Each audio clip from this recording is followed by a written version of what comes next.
du football.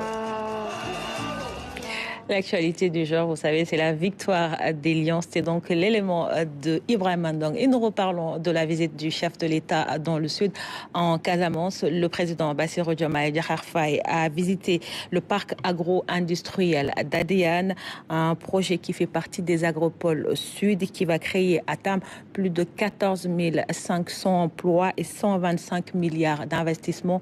Aboubakry Kane nous en dit plus. L'agropole sud, une force motrice de développement et d'industrialisation régionale. La visite guidée du parc agro-industriel d'Adéane a permis d'avoir une meilleure visibilité sur la création de conditions favorables à l'investissement privé.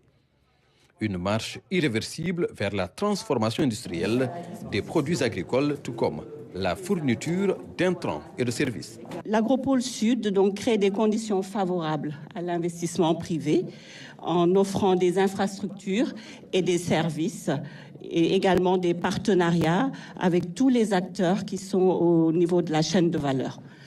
Et nous travaillons aussi à renforcer les capacités des acteurs des différentes filières avec lesquelles les filières prioritaires et toute autre filière qui peuvent être transformées au niveau du parc.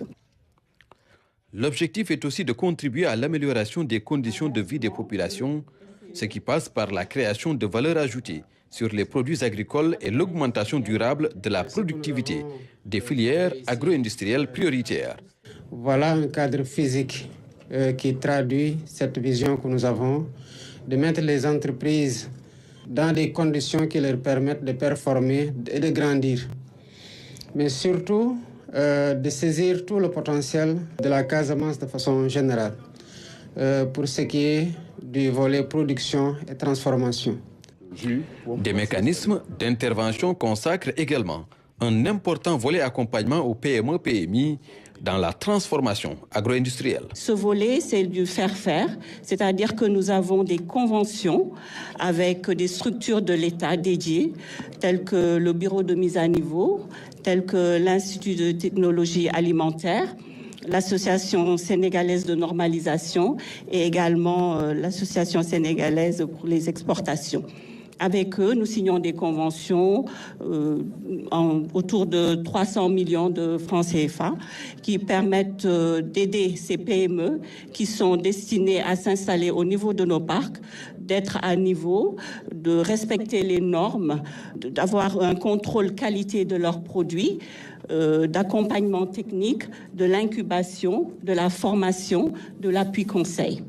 La mise en place d'un environnement structuré, sécurisé et fonctionnel devrait permettre aux entreprises de s'installer, de développer et de créer de la valeur ajoutée au plus près des bassins de production. Pour l'agropole sud, nous avons prévu, au-delà du montant qui était initialement prévu, d'injecter à travers le budget de l'État 41 milliards, ne serait-ce que pour cette année-là.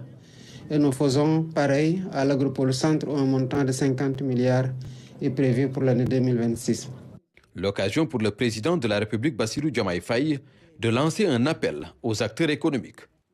Le secteur privé est invité ainsi à saisir pleinement cette opportunité pour contribuer activement au développement économique et social durable de la Casamance. Aux entreprises de saisir cette opportunité et de considérer que les conditions étant remplies sur le plan des infrastructures, sur le plan du cadre qui a excellemment été bien conçu, où vous avez un cadre de travail, vous avez un cadre social avec des infrastructures qui permettent d'avoir des espaces de vie, qui prennent en compte des crèches pour les dames qui viennent travailler, des restaurants, des salles de sport, des lieux de culte et j'en passe, de venir s'implanter ici et de profiter de tout le potentiel qu'il y a en Casamance qui sera davantage boosté par les investissements qui vont être faits dans la production. Une conception de l'amélioration du cadre des investissements dans sa dimension physique, productive et territoriale. Au-delà des investissements, le président a aussi voulu parler